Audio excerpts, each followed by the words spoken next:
Bon, la fois dernière, on avait fait une petite vidéo sur la liste des matériels dont on a besoin pour démarrer un petit projet de pâtisserie.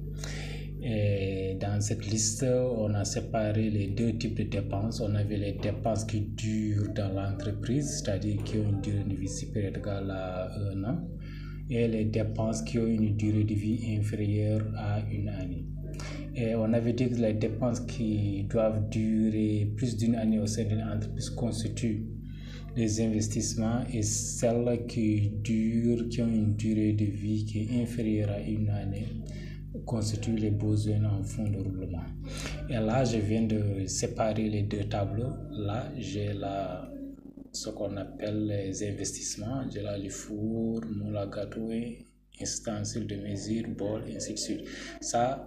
Ce tableau représente l'ensemble des dépenses qui ont une durée de vie qui est supérieure à 1 année. Et là, dans ce tableau, on a le tableau des besoins en fonds de roulement, c'est-à-dire le montant dont on a besoin pour démarrer le projet, pour commencer à produire. Et là, on a les carburants local, tout ça, ce sont des choses qui varient en fonction de la production. Et là, on a des salaires, taxes, et ainsi de suite. Ce sont des choses qui ne varient pas en fonction de la production. On a là les charges fixes. Les charges fixes sont les charges qui ne varient pas en fonction de la production. Et là, on a les charges variables.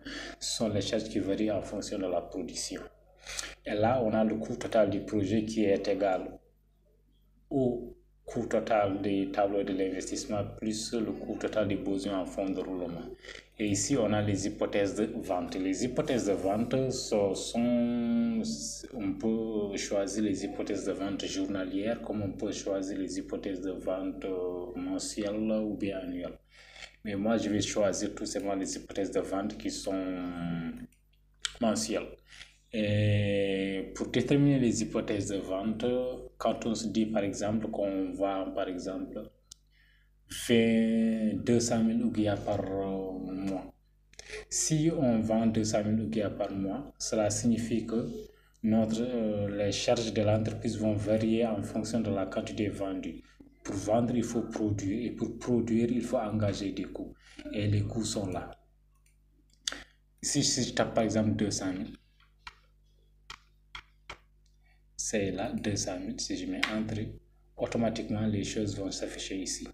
Parce que les tableaux sont modélisés. Modélisés, ça signifie que tous les tableaux sont reliés. Il suffit de taper sur un seul chiffre pour que tout change. Si je vais écarter un peu, ça est là. Cela signifie que les charges ont varié. Les charges ont varié du côté des charges variables, c'est-à-dire des charges qui varient en fonction de la production. Ça y est là, ici on a déjà 100 000 euros. Ici on a charge totale 100 000 euros.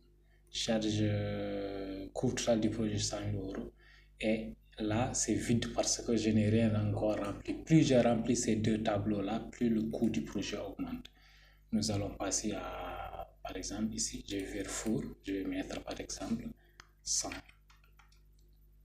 est égal, je mets le prix de, ça y est là, les choses ont changé, ça y est là, le coût total a augmenté. Et là, si je commande par exemple les salaires, quand je mets par exemple 50 000 et que je mets entrée, automatiquement ça va se répercuter sur le coût total du besoin en fonds de roulement. Et le coût total du besoin en fonds de roulement va se répercuter sur le coût total du projet. Donc tous les tableaux sont liés. Plus on augmente, si je vais mettre 50, je vais mettre 10, c'est égal. Ça va se répercuter ici. Assurance, par exemple, je mets 10 000.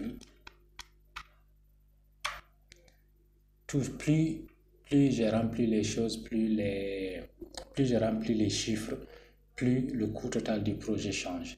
Et là, tous les tableaux sont reliés les uns aux autres et toutes les données sont reliées les unes aux autres. C'est ce qu'on appelle de la modélisation financière. La modélisation financière, c'est la projection qu'on se fait d'une entreprise en modifiant certaines variables, c'est-à-dire certains facteurs déterminants du projet. Là, les déterminants du projet sont les tableaux des des investissements, besoin en fonds de roulement et c'est là les hypothèses de vente. Et prochainement, Inch'Allah, nous allons faire les tableaux des amortissements et ainsi de suite.